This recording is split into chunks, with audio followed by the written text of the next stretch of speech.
Special guest with us in the booth there. Brian Cain is with us. And Pat, I know a friend of yours. Brian, it's good to have you with us. Glad to be here. It's an exciting game so far. A beautiful Sunday here in Waco. It is beautiful. All right, you could do this better than either of us could. Tell us exactly what you do with Baylor baseball. Sure. What I do with Baylor baseball is essentially strength and conditioning, but for the mind. We talk about playing the game one pitch at a time, having routines so that they're able to play their best when it means the most, which is at this time of the year. It's really a system for being at your best and how to think, how to compete, and really be consistent. So you're the mental conditioning coach for the team. That's correct, exactly. Used to be sports psychology. Mental conditioning just has a little more edge to it. I like that term. I really do. Yeah. We sometimes call it performance enhancement, but it's great for on the field and off the field, as we see it pop up here behind the dish.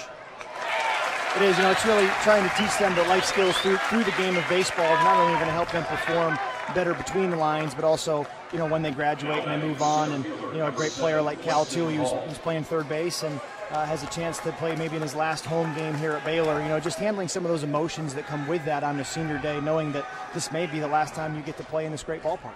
Yeah, that's a great point, Brian. We know baseball's a mental game. We talk about that all the time. And now, what do you do that will help a team separate themselves from an opponent? What are the things that you teach? Well, it's really about having a system to slow the game down and play the game one pitch at a time. I mean, it's not a 9-inning game. It's not a 3-out game. It's a one-pitch game. And if you watch a guy like Ryan Smith here, you're going to see him take a deep breath as he steps on the rubber, and then again as he comes set right there. And what that deep breath allows him to do is play the game at his pace. I don't know if I'd use the word relaxed. I think it's more of a relaxed intensity, or controlled rage. I mean, they're out there competing and they're locked in, but you got to be in control of yourself before you can control your performance. So I try to talk more about self-control than maybe relaxation, and the deep breath is really what gives you that self-control. You have some keys that you really teach these Baylor baseball players. What are some of the keys that you use with these guys? Talking about just going one pitch at a time and to anticipate adrenaline and anticipate adversity. And if you look at the last inning, there's a ground ball to Cal Tui. He's going to make that play 95 out of 100 times. He's one of the top third basemen in all of college baseball. But what happens? He makes an error. He's human. But what happens is you see Ryan Smith saying to him, hey, so what, next pitch? He then gets him the next one on a jam shot ground ball and then gets out of the inning. And it's those championship teams that are able to pick each other up like that and not let a little bit of adversity snowball. I think that So What Next Pitch is the title of some book I've heard about recently. yeah, that'd be my second book, So What Next Pitch, How to Play Your Best When It Means the Most, was a follow-up to the bestseller Toilets, Bricks, Fishhooks, and Pride, the Peak Performance Toolbox Exposed, which features a lot of college baseball players and coaches talking about the system and what they do to play their best. Bottom of the third we go. Scoreless Baylor and Texas, 8-9-1 hitters due up. We continue visiting with Brian Cain up in the booth.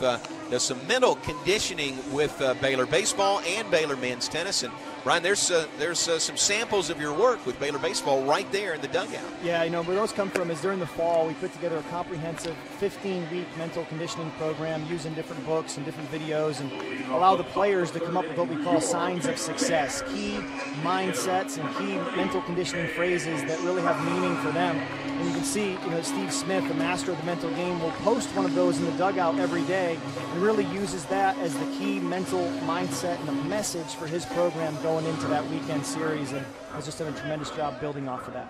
Well, Brian, I love what you do teaching these this system, this approach, and how we talk about as a hitter having an approach to the game, and you actually have a process for each hitter, right?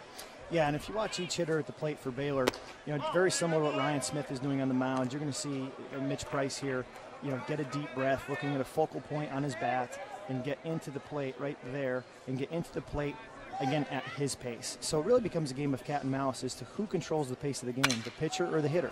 Let's talk about Brett, what he's doing Sure. here. If you look at the way Brett Doe just walks to home plate with the bat in his right hand and now his left hand, where he's trying to make contact with the ball, that dominant hand position on the barrel, you'll see him clean out the box, aggressively knock the dirt off his spikes.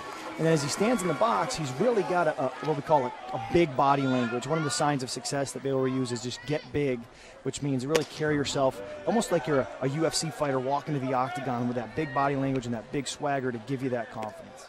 And a lot of times they look up at the scoreboard and they see 161.